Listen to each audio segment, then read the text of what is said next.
Welcome back. Think through your weight loss plan. A lot of people go through it, haven't considered what they're doing, and they run into challenges like this. I saw it online. See if you can relate to it. I overate for the first time in a bit. I'm feeling guilty, yet I'm still craving the ice cream I bought 2 weeks ago more than anything in the world right now. How do you deal with cravings like this, especially on a day when you already feel like you've cheated? Because I'm really wanting to cave in and just blame it on a cheat day or stress. Click like if that's something you can relate to. Want to say is right now it sounds like you're following a plan that you'll never be able to have ice cream again, and most people haven't thought through their weight loss plan in the first place. So I wanted to talk about that. Something to look at here. Figure out when you're saving the ice cream for, or get rid of it. And when you start to think through your process more clearly, you can make better informed decisions. Welcome. If it's your first time here, my name is Reggie. I'm the founder of Fit for Freelance. I help business owners lose weight and feel their best without crash diets or guilt. Now, if you're struggling with all or nothing diets, I've got the free 3-minute Live Online scorecard linked below. You can figure out what's blocking your weight loss goals and get the tips on what to do next. Now, someone else replied to this comment online. They said, if your car gets a flat tire, do you go out and smash the window too? Right. And this is a common mindset when it comes to cheat days is you start to think about, or a different way to address it is instead of thinking about like what you've already lost, think about not damaging it more. And I'm about to record a video on self-sabotage where people really go into cycles of negativity and doing more harmful things. And this really illustrates it. If your car gets a flat tire, do you go and smash the window too? Think about that. You don't have to do that. Now, when it comes to the overall plan, this person sounds like they're following a plan where they imagine they'll never have ice cream again, but they have the ice cream in the freezer that they bought 2 weeks ago and they haven't touched it yet. So we want to think through this process so you understand what your goals are, specifically when it comes to having realistic focus and understanding the steps in your process. Usually you want clear objectives when it comes to any kind of habit change or setting goals, project management, weight loss, anything like that.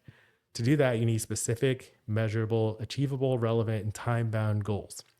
Most people, when they start health habit changes or weight loss plans, like the New Year's resolution, think about that.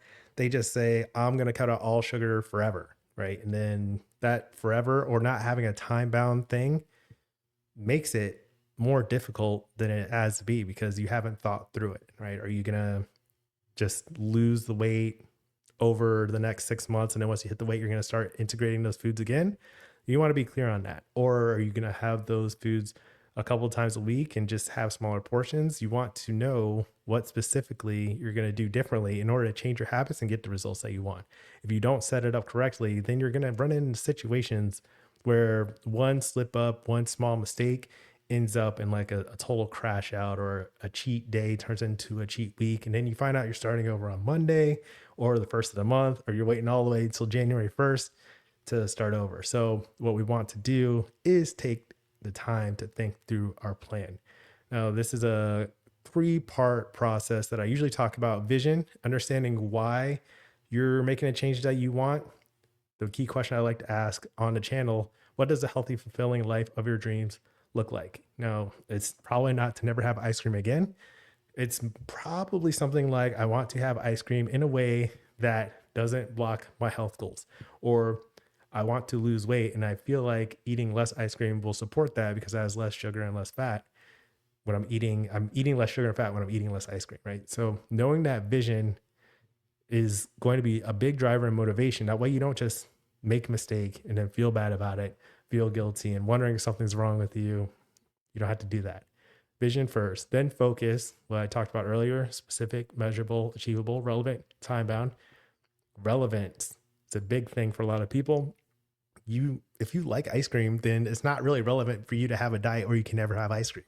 Like, to me, that wouldn't cross my mind. Now, I've done it before when I did like a 75 hard challenge where like there's no outside things, and I realized for most people that's extreme and you don't need that. And I definitely get ice cream now. I have some delicious chocolate mousse tracks in the freezer. So you don't have to cut out all the things you enjoy in order to get the results that you want.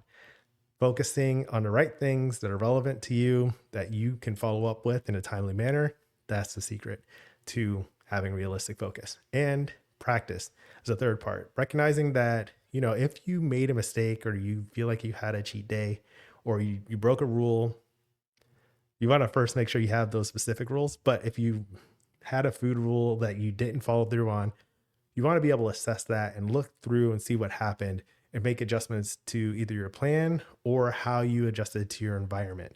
That way you can follow through with what you're doing. So instead of going further into breaking your own food rules and having a hard time, when you align with your process, this is a big part of the live align method, having the vision for why you're doing it, knowing what to focus on, and a steady way to practice and hold yourself accountable. That's how you make the changes that you want over a longer period of time. And it's based on the life that you want to lead. So that's a quick summary. Just take some time to think through it. I'll be glad to help with that. Like, just what this channel is all about.